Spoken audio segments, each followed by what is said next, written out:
안녕하세요. 자바스크립트. 이거 참 신기하단 말이죠. 분명히 한 번에 하나씩만 처리한다는데, 어떻게 동시에 여러 일을 하는 것처럼 보일까요? 꼭 마법 같아요. 오늘 여러분이 보내주신 자료들 보면서 이 자바스크립트 비동기 처리의 비밀 한번 제대로 파헤쳐보려고 합니다. 목표는 그거죠. 콜스택, 이벤트 루프, 웹 API, 태스크 큐, 마이크로 태스크 큐. 복잡한데 이게 다 어떻게 맞물려 돌아가는지, 그걸 명확히 이해하는 겁니다. 네, 그 마법이라고 하셨는데 사실 자바스크립트 엔진 자체 능력이라기보다는 그걸 둘러싼 환경, 특히 브라우저랑 어떻게 상호작용하느냐의 비밀이 있죠. V8 엔진 같은 걸 보면 메모리 할당하는 힙이랑 코드 실행 순서 관리하는 콜스택 딱 이렇게 있잖아요. 네네, 힙이랑 콜스택. 근데 그 콜스택이 딱 하나예요. 그래서 싱글 스레드라고 부르는 거고 그러다 보니까 좀 무거운 작업, 시간이 오래 걸리는 걸 그냥 실행시키면 프로그램 전체가 딱 멈춰버리는 블로킹 현상이 생길 수 있는 거죠. 블로킹. 프로그램이 멈추면 정말 곤란하잖아요. 그럼 그건 어떻게 피하는 거죠? 바로 거기서 이제 브라우저가 끼어드는 겁니다. 브라우저가 제공하는 웹 API라는 게 있거든요. 웹 API요? 네, 예를 들어 set 타임아웃으로 몇 초 뒤에 뭘 하게 하거나 아니면 fetch로 서버에서 데이터를 가져오는 작업 같은 거요. 이런 건 자바스크립트 엔진이 직접 붙잡고 있는 게 아니라 그냥 브라우저한테 이거 좀 해줘 하고 맡겨버리는 거예요. 그럼 그 함수 호출 자체는 콜스택에서 금방 사라지니까 자바스크립트는 다른 일을 할 수 있게 되는 거죠. 블로킹을 피하는 거고요.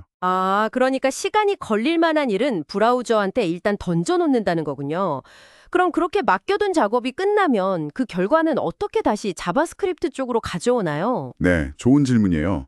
웹 API에서 작업이 예를 들어 set timeout 시간이 다 되거나 fetch 요청이 완료되면요. 그 다음에 실행되어야 할 함수, 우리가 콜백 함수라고 부르는 거 있잖아요. 그게 바로 실행되는 게 아니에요. 바로 안 되고요? 네, 그 콜백 함수는 태스크 큐라는 일종의 대기줄로 일단 들어가요. 순서대로 기다리는 거죠. 그리고 동시에 이벤트 루프라는 애가 계속 지켜보고 있어요. 뭘 보냐면 콜스택이 비었나 안 비었나 이걸 끊임없이 확인해요. 콜스택이 빌 때까지 기다린다. 그렇죠. 콜스택이 딱 비는 순간 그때 이벤트 루프가 태스크 큐 제일 앞에 있는 작업, 그러니까 가장 오래 기다린 콜백 함수를 하나 꺼내서 콜스택으로 옮겨줘요. 그럼 그때서야 그 콜백 함수가 실행되는 겁니다.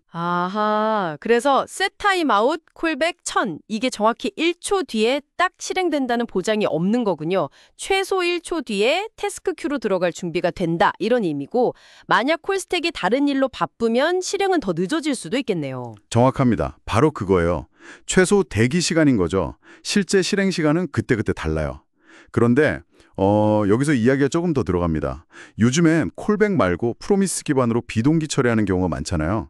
fetch도 그렇고 async await 문법도 사실 내부적으로는 프로미스를 쓰고요. 네, 프로미스 많이 쓰죠. 가독성도 좋고. 맞아요. 근데 이 프로미스 관련 콜백들, 그러니까 닷댄이나 캐치 안에 있는 함수들, 아니면 await 키워드 다음에 오는 코드들 있죠. 얘네들은 일반적인 태스크 큐로 가지 않아요. 다른 큐로 갑니다. 네. 큐가 또 있어요. 왜 굳이 큐를 또 나누는 거죠? 귀찮게. 그게 바로 마이크로 태스크 큐라는 건데요. 이게 아주 중요한 차이점을 만듭니다. 핵심은 이거예요. 이벤트 루프는 항상 이 마이크로 태스크 큐를 태스크 큐보다 먼저 확인하고 처리해요. 무조건 우선순위가 높아요. 우선순위가 다르군요. 마이크로 태스크가 먼저다. 네. 콜스택이 비면 이벤트 루프는 일단 마이크로 태스크 큐로 봅니다. 거기에 작업이 하나라도 있으면 그 큐가 완전히 빌 때까지 모든 마이크로 태스크를 먼저 다 실행해요. 마이크로 태스크 큐가 깨끗하게 비워져야만 그제야 태스크 큐로 확인해서 작업을 하나 가져와서 실행하는 거죠. 심지어 태스크 큐 작업을 하나 처리하고 나서도 다시 마이크로 태스크 큐로 확인해요. 그 사이에 혹시 새로운 마이크로 태스크가 추가됐을 수도 있으니까요. 만약 있다면 또 그것부터 처리하고요. 와, 엄청 빡빡하게 관리하네요. 마이크로 태스크는 정말 VIP 대접이군요. 왜 그렇게까지 하는 거죠? 이게 좀 더 즉각적인 반응성이 필요한 작업들을 위해서예요. 예를 들어 프로미스로 상태 업데이트를 처리하고 그 결과를 바로 UI에 반영해야 할 때가 있잖아요. 그런 중요한 업데이트, 마이크로 태스크를 다른 일반적인 작업들, 태스크 큐, 예를 들어 UI 렌더링 주기 같은 보다 먼저 처리해서 사용자 경험을 더 부드럽게 만들려는 의도가 있는 거죠. 그런 이유가 있었군요. 상태 업데이트 같은 건 빨리빨리 처리해야 하니까. 이해가 되네요. 그럼 이 복잡한 우선순위 규칙이 실제로 코드에서 어떻게 나타나는지 아까 그 예제 코드로 한번 보죠.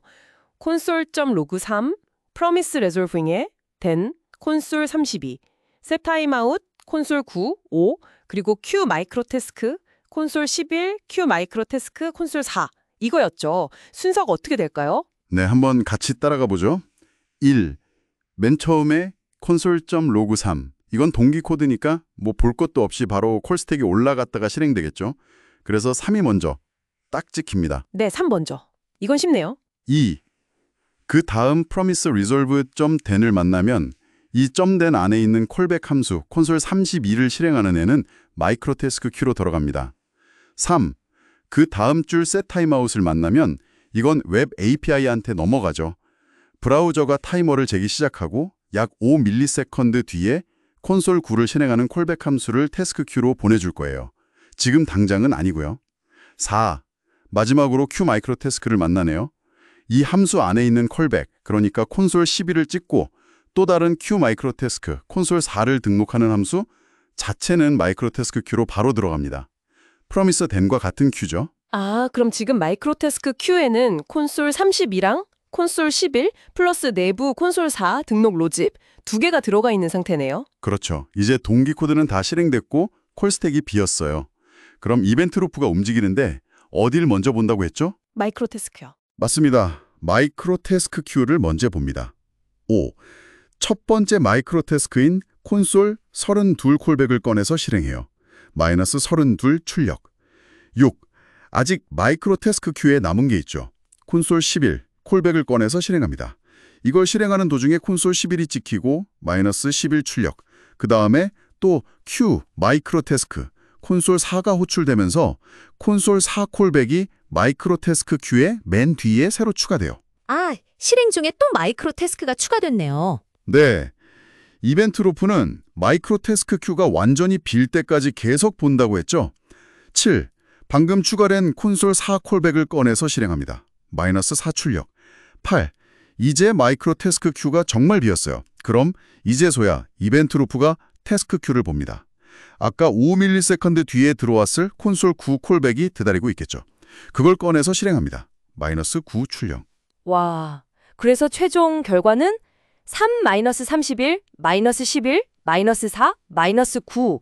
이 순서가 되는 거군요. 마이크로 태스크 우선순위 때문에 셋 타임아웃의 9가 맨 마지막으로 밀려나는 거네요. 정확합니다. 이 예시가 마이크로 태스크 큐의 우선 처리 방식을 아주 잘 보여주죠. 이야, 정말 흥미롭네요.